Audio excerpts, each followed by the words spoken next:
Hi, this is Svenja and today's video is about practicing. When you want to continuously improve on guitar, it's important that you have a practice routine. Instead of practicing just something or only playing the stuff you're good at, you can focus on the things you have to work on. I also find it more motivating and easier to grab my guitar when I know what I want to play. It's also important that you know how long you can and want to practice so that you can divide your time. Today I want to show you my practice routine and I hope that I can inspire you to create your own. First, you should ask yourself what you have to work on. Which things are you not good at? What do you want to learn? What do you need to play a specific song or to realize your own ideas? Here, not only technique but also theory is important. When you're serious about guitar playing and even want to write your own songs, it's important that you know how chords are constructed or how scales work. You don't have to read dozens of books to learn this, but you can watch some videos instead and read a little bit and then put it into practice on your guitar. When I created my practice schedule, I wanted to focus on arpeggios. I wanted to be able to find arpeggios and chord tones all over the fretboard. And I also wanted to devote myself to scales, like especially the harmonic minor scale. I wanted to be able to play in this key all over the fretboard. Of course, I also wanted to work on my technique. Here I wanted to focus on my speed in alternate picking, on my sweep picking skills, and on legato to focus on tapping. So I wrote all of this down. You should also know what you want to achieve. Of course, there are no main goals in playing guitar, since you can always learn something new, but you can set yourself small goals to check your progress. This can be a specific song you want to be able to play, or the recording of one of your own songs, or a whole album. I, for example, want to be able to play 6 by All That Remains for a really long time and currently working on it. Furthermore, I'm recording stuff regularly, like my own songs, for example, and practice for this too.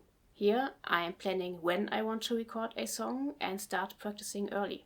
In some cases, I know what I have to work on.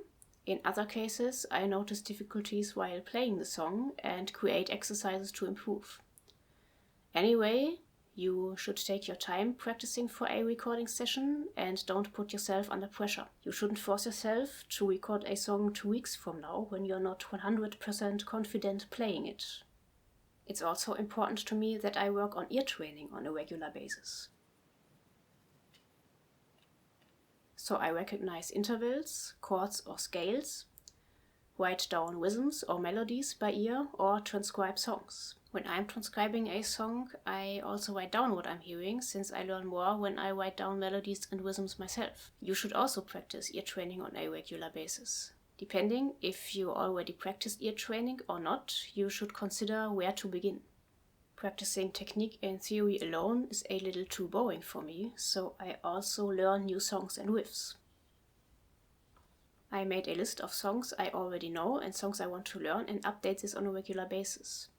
So I don't only learn new songs, but also play through my repertoire.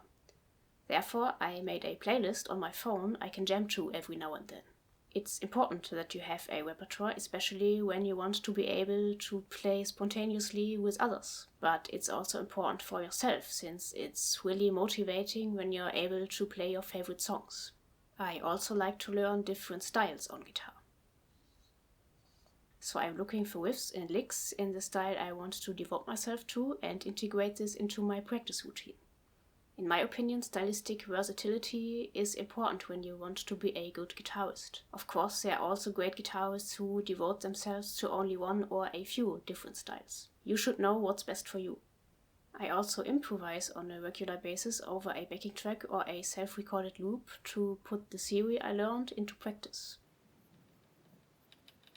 I also create my own licks and write them down.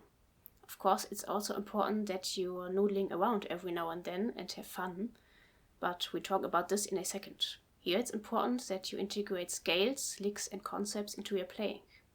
Only this way, and by repeating them over and over again, they become so natural to you that you don't have to think about them while improvising. Like I said before, I also take my time for fun stuff.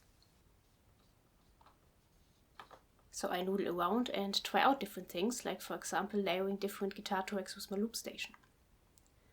I always learn something new when I do so, and most importantly, this gives me a break from the rigid practice routine.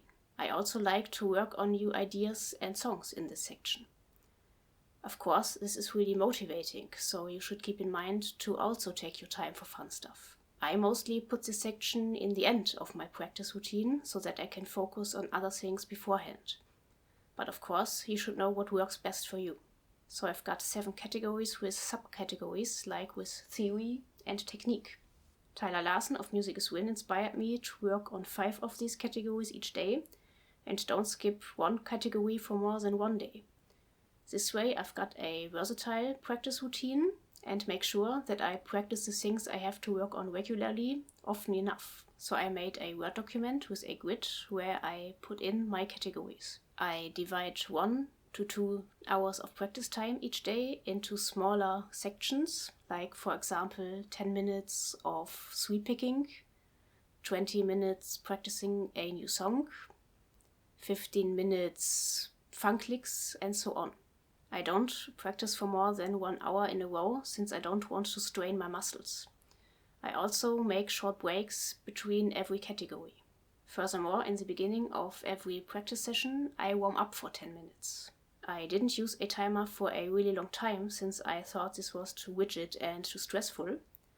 But on the contrary, this helps me a lot to focus on the different exercises.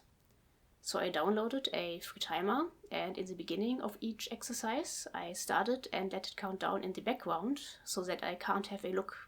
Most probably you also find this idea rigid and stressful, but try this for yourself. You will see how this helps you focusing. In addition to that, I make notes and write down the tempo I practice the exercises so that I can check my progress every now and then. In the end, I save all my practice schedules on my hard drive. So this is my daily routine, and I hope that you learn something for yourself. Definitely a practice routine helps you progressing faster than having no idea what to practice. How much you practice depends on your time and your goals, but when you want to be good at technique, you should play for at least 1 hour a day. Of course, you can always practice more, but don't exaggerate it. It's best when you divide your practice time into smaller sections, like for example half an hour in the morning and half an hour in the evening. When you watched the full video up to now, I'd much appreciate it if you leave me a like. If you don't want to miss any new videos, subscribe to my channel and hit the little bell icon. Otherwise, I'd like to thank you for watching, and until next time, keep grooving.